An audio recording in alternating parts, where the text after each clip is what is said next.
श्री स्वामी समर्थ. जय जय स्वामी समर्थ. नमस्कार. तुम्हा सर्वांचे आपल्या स्वामी आई या स्वामी चॅनलमध्ये मनापासून स्वागत आहे. स्वामींच्या कृपेने नेहमीच तुमच्या आयुष्यात सुख, समाधान आणि आनंद असावा, इतकीच मी आपल्या स्वामींच्या चरणी प्रार्थना करते आणि आपल्या आजच्या या नवीन आणि सुंदर व्हिडिओला पुन्हा नव्याने सुरुवात करते. भक्तांनो, बघा, आज मी तुम्हाला आपल्या स्वामी आई या स्वामीमय चॅनलमध्ये रुपाली मोरे या स्वामी भक्त ताईंचा अत्यंत हृदयद्रावक, अंगावर रोमांच आणणारा हम गया नहीं जिंदा है या वाक्याची प्रचिती देणारा अत्यंत अद्भुत असा अनुभव सांगणार आहे. ते म्हणतात ना की स्वामी सेवेत यायला नशीब लागतात आणि स्वामी सेवेत टिकायला आपले पुण्य लागतात. अगदीच तसं काही स्वामींनी माझं भरपूर परीक्षा घेतली, मात्र याच स्वामींची शक्ती कायम माझ्या पाठीशी राहिली. आज मी हाच माझ्या आयुष्यात घडलेला अत्यंत अद्भुत अनुभव सांगणार आहे. खरं तर काही वर्षापूर्वी माझं लग्न झालं. माझ्या लग्नाला माझ्या घरातल्या सगळ्यांचाच प्रचंड विरोध होता. माझे बाबा हे शाळेवरती शिक्षक होते आणि माझी आई ही अंगणवाडीवरती शिक्षिका होती. घरातले सगळेच लोक सुशिक्षित आणि अत्यंत हुशार होते. त्यामुळे माझ्या बाबांची नेहमीच इच्छा असायची की मी खूप शिकावं आणि शिकून खूप मोठं व्हावं. घरातल्या सगळ्यांचं नाव मी मोठं करावं. ग्रॅज्युएशनपर्यंत शिक्षण घेतलं आणि त्याच्यानंतर मी BEd करावं असं माझ्या बाबांना वाटत होतं. मी सुद्धा मोठी शिक्षिका व्हावी असं माझं स्वप्न होतं. मात्र त्या क्षेत्रात मला आवड नव्हती. मला मार्केटिंग स्किल हे क्षेत्र आवडलं होतं आणि त्यात मला करिअर करायचं होतं. पण शेवटी बाबांचं खूप हट्ट, घरातल्या सर्वच लोकांनी माझ्या मागे हट्ट धरला की तू बाबांचं ऐक. आणि त्याच वेळेत माझं एका मुलावर असणारं प्रेम माझ्या घरी कळालं. मग काय, शिक्षण बंद. बाबांनी सांगितलं, आता तुझं आम्ही लग्न करून देणार. आम्हाला जे योग्य वाटणार तेच आम्ही करणार. मला शिक्षणापासून लांब केलं आणि अगदी बाबा घरामध्ये कोंडून ठेवायचे. आई माझ्याकडे लक्ष द्यायची. खरं तर त्यांनी जर मला कोंडून ठेवलं तरी त्यांची माझ्याबद्दल ती काळजी होती. माझं चांगलं व्हावं असंच त्यांना वाटायचं. मी त्यांना खूप पटवून देण्याचा प्रयत्न केला की माझं एका मुलावर प्रेम आहे आणि मला त्यांच्यासोबतच लग्न करायचं आहे. मात्र त्यावेळेस माझा नवरा एका कंपनीमध्ये कॉन्ट्रॅक्ट बेसवर नोकरी करत होता आणि माझ्या बाबांना माझ्यासाठी सरकारी स्थळ हवं होतं. मुलगा सरकारी नोकरीला असेल तरच लग्न करायचं असं त्याचा ठाम निश्चय. आणि माझे पती अत्यंत सर्वसामान्य. शेवटी एके दिवशी मी घर सोडण्याचा निर्णय घेतला. मी घर सोडलं आणि ज्याच्यावर माझं प्रेम होतं त्याच्यासोबत मी निघून गेले. आता मी त्याच्या घरी राहू लागले. सुखासमाधान आणि आनंदात आमचा संसार सुरू होता. मात्र अजूनही माझे आई वडील काही माझ्याशी बोलत नव्हते. जवळपास लग्नानंतर 3 वर्षात माझा मुलगा झाला आणि मुलगा माझा 12 वर्षाचा झाला. मात्र तरीही माझे आई वडील मला कधीच भेटायला किंवा माझ्याशी कधीही कुठलाही कॉन्टॅक्ट त्यांनी केला नाही. माझ्याकडे सगळं होतं. माझ्याकडे प्रेम होतं, माझ्याकडे सुख होतं, माझ्याकडे माझा मुलगा होता. पण आई वडील नसल्यामुळे मात्र मी कायम दुःखी असायचे.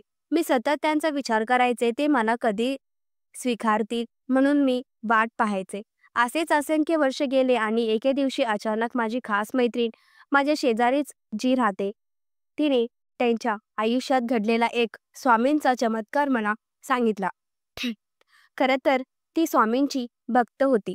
तिच्या घरातले सगळेच लोक स्वामी सेवा करायचे आणि तिने जे अनुभव मला सांगितले तो अत्यंत अद्भुत होता. तिचा मोठा भाऊ जवळपास 20 वर्ष तिच्याशी बोलत नव्हता, पण ती मला म्हणाली की स्वामींचे 11 गुरुवार सुरू केले आणि स्वामींना सांगितलं, काहीही करा पण आमच्यातला हा दुरावा दूर करा आणि माझ्या भावांच्या माझ्यासोबत बोलणं घेऊ द्या. तिचा भाऊ चक्क 20 वर्षानंतर या गुरुवारच्या व्रतातील गुरुवारच्याच दिवशी तिच्याशी बोलू लागला. खरं तर तिचा तो मी अनुभव ऐकला. मला वाटलं की आपणही स्वामी सेवा करावी. बऱ्याच लोकांचे स्वामींचे अनुभव ऐकले. मोबाईलही मी नेहमी बघायचे. मग असं वाटलं की आपण करून तर बघूयात. मग मी सुरुवात केली. मी श्री स्वामी समर्थ महाराजांचे 11 गुरुवार केले. महाराजांची मूर्ती घरात आणली. मी सतत स्वामी सारामृत वाचायचे. मला जसा वेळ मिळेल तसा मी गुरुचरित्र अध्याय वाचायचे. जवळपास 2 वर्ष मी निस्वार्थ सेवा केली. 2 वर्ष मी फक्त आणि फक्त स्वामींना समर्पित सेवा केली. मी स्वामींकडे कधीच काहीच मागितलं नाही. कारण कधीही मागण्याची सेवा करावी, सेवा अशी वृत्ती कधीच नव्हती आणि ती माझ्या मनस्थिती नव्हती. मात्र त्या 2 वर्षानंतर एके दिवशी माझा मुलगा खूप आजारी होता. खूप म्हणजे अगदी मृत्यूच्या दारात गेला. त्यांच्या डाव्या साईडच्या किडनीला प्रचंड सूज आली होती आणि त्याच वेळी डॉक्टरांनी त्यांचं ऑपरेशन सांगितलं. ऑपरेशन सक्सेस झालं तर ठीक आहे आणि ऑपरेशन सक्सेस नाही झालं तर जीवाला धोका आहे, असंही सांगितलं. त्यावेळेस मी प्रचंड एकटी पडले. माझ्या आईची खूप आठवण यायची, मला बाबांची खूप आठवण यायची. पैशाचीही थोडी अडचण होती ऑपरेशनसाठी. हवा तितका पैसा जवळ नव्हता. मग मी घरच्यांबरोबर कॉन्टॅक्ट करण्याचा खूप प्रयत्न केला, मात्र त्यांनी कुठलाही रिस्पॉन्स दिला नाही. त्याच वेळेस माझे पती हे अधिकारी पदांच्या एक्झाम देत होते. जवळपास 3 वेळा त्यांनी ट्राय केलं होतं, पण 3ही वेळा ते अनसक्सेस झाले होते. अगदी डॉक्टरांनी 15 दिवसात माझा मुलगा ऑपरेशन करायला सांगितले आणि 15 दिवसाच्या कालावधीत माझ्या पतीचा एक्झाम होता. मी त्यांना एकच म्हटलं, घाबरू नका, स्वामीवरती विश्वास ठेवा. आपण आता स्वामी सेवेत आहोत. स्वामी काहीतरी चमत्कार करतील. तुमची ही समस्या सुटेल आणि आपल्या बाळालाही स्वामी सुखरूप करतील. माझे पती दिवसाची रात्र आणि रात्राची दिवस करून एक्झाम देत होते. तुम्हाला सांगते, त्यांची एक्झाम पार पाडली. अगदी 1 महिन्यानंतर रिझल्ट होता आणि इतके माझ्या मुलाचे जे ऑपरेशन सांगितलं, डॉक्टरांनी ते ऑपरेशन कॅन्सल केलं. कारण बऱ्याच प्रक्रिया करूनही जिथे त्याला अनुभव येत नव्हता, तिथे डॉक्टरांनी त्यांच्या मेडिसिन बदलल्या. त्या काही मेडिसिन त्यांच्या शरीरावरती सूट झाल्या आणि डॉक्टर म्हणाले, जे काम आपण ऑपरेशनने होणार होतं त्या टॅबलेट्सने झालेले आहे. त्यामुळे आपल्याला अजून 6 महिने तरी ह्या मेडिसिन सुरू ठेवाव्या लागतील. 6 महिन्यात जर त्यांच्या किडनीज पूर्ण इन्फेक्शन कमी झालं तर मग कुठलीही काळजी नाही. खरं तर त्यावेळेस मी गुरुचरित्र पारायण करत होते आणि त्याचवेळी मी स्वामी समर्थ महाराजांचा जो ऐक्य मंत्र आहे तो एक दिवसात अगदी दिवसाभरामध्ये रोज 51 वेळा म्हणत होते. अगदी संकल्पच केला होता की महाराज, मी 51 वेळा तुमच्या या ऐक्य मंत्रांचा संकल्प करत आहे. मी रोज 51 वेळा हा मंत्र म्हणेन व माझ्या पतीला या परीक्षेत पास करा आणि अगदी माझ्या मुलाला सुखरूप बरं करा. अगदी त्या मंत्रांचा चमत्कार दिसू येत होता. माझा मुलगा आता बरा होत होता आणि जिथे चौथ्यांदा माझ्या पतीने एक्झाम दिले होते, तर ही 4थी एक्झाम त्यांची पास झाली. तुम्हाला सांगते, त्यांचा रिझल्ट हा मंगळवारच्या दिवशी लागणार होता. माझ्या आयुष्यात जिथून स्वामी आले तिथून सगळ्या चांगल्या गोष्टी गुरुवारी घडू लागल्या होत्या. मम्मी स्वामींना म्हणाले की स्वामी, सगळं चांगलं तुम्ही गुरुवारी करता, मग रिझल्ट सुद्धा गुरुवारीच असू द्या. आणि तुम्हाला सांगते, मंगळवारी दुपारी 12 वाजता जो रिझल्ट होता तो तर 11 वाजता बातमी आली की मंगळवारचा रिझल्ट हा पुढे ढकललेला आहे आणि गुरुवारी लागणार आहे. जेव्हा ती डेट पुढे गेली तेव्हाच मनात कळालं की काहीतरी स्वामी चमत्कार घडणार आहे. आणि तुम्हाला सांगते, महाराजांचे चमत्कार घडवला. बरोबर गुरुवारच्या दिवशी रिझल्ट लागला. माझे पती हे क्लास 1 अधिकारी झाले. खरं तर तो दिवस आमच्या आयुष्यात दसरा दिवाळी अगदी आमच्या लग्नापेक्षाही मोठा, कारण त्या दिवशी आम्ही खूप स्वप्न पाहिलं होतं.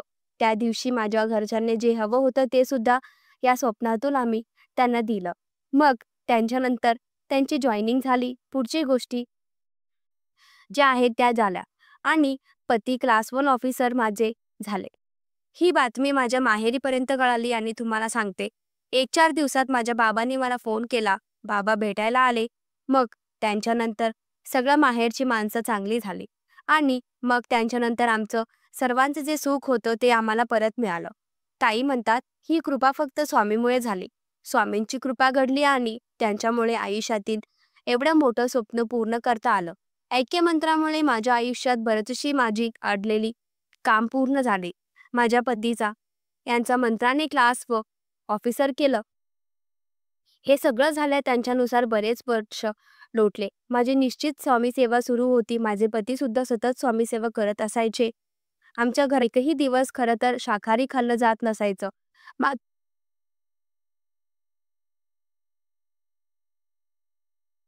आमच्या घरात एकही दिवस खरं तर शाकाहारी खाल्लं जायचं नसायचं. मात्र जिथून माझे पती क्लास 1 ऑफिसर झाले. जशी स्वामींची प्रचिती यायला लागली, आमच्या घरामध्ये प्रत्येक व्यक्ती हा शाकाहारी झाला. मांसाहार सगळ्यांनी वर्ज केलं.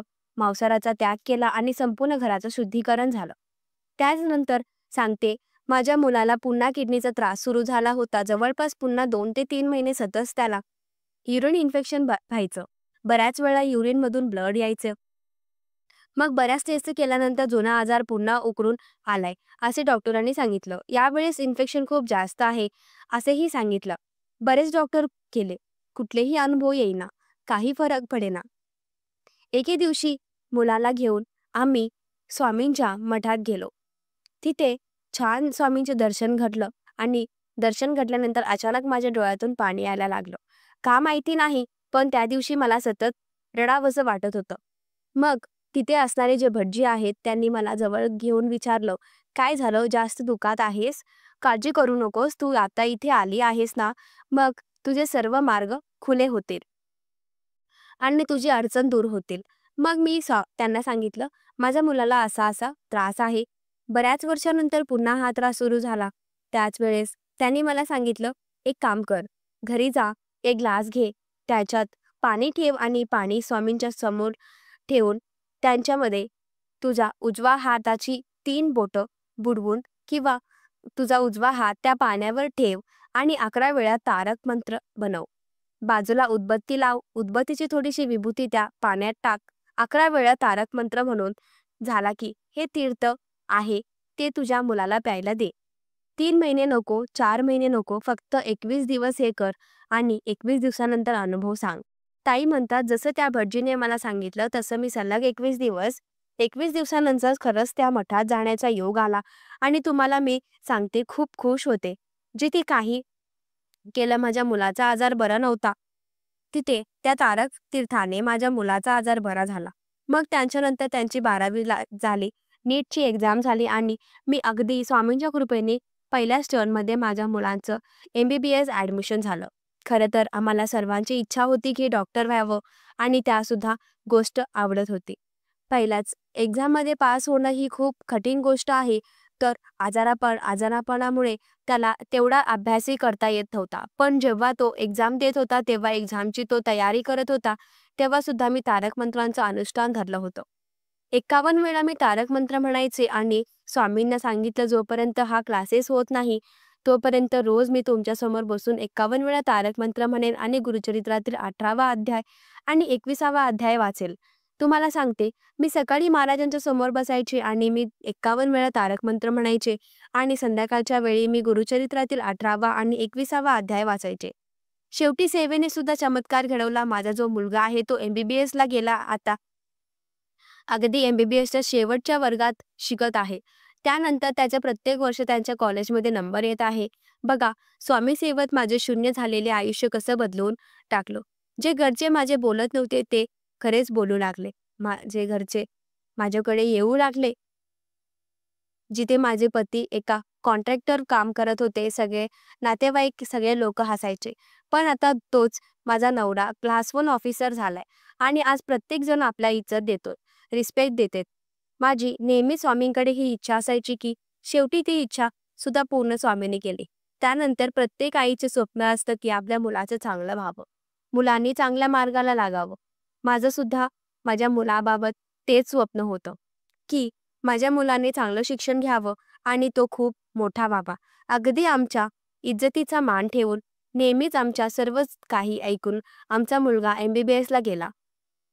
त्यापेक्षा मोठं सुख काय असेल? ताई म्हणतात, कसलीच कमी नाही, काहीच कमी नाही. स्वामींनी खूप परीक्षा अगोदर घेतली, पण त्यानंतर मात्र स्वामींनी आमच्या आयुष्यात आम्हाला क्लासिक कमतरता ठेवली नाही. आयुष्यात अशीच ही स्वामी सेवा राहावी आणि आयुष्यभर ही स्वामींची प्रचिती अशीच प्रत्येक भक्ताला येत राहावी, एवढीच स्वामीकडे प्रार्थना. श्री स्वामी समर्थ. भक्तांनो, तुम्हाला आजचा हा अनुभव कसा वाटला नक्की कमेंट करा आणि तुमचेही काही छान अनुभव असतील तर आपल्या चॅनलवरती शेअर करा. श्री स्वामी समर्थ. जय जय स्वामी समर्थ.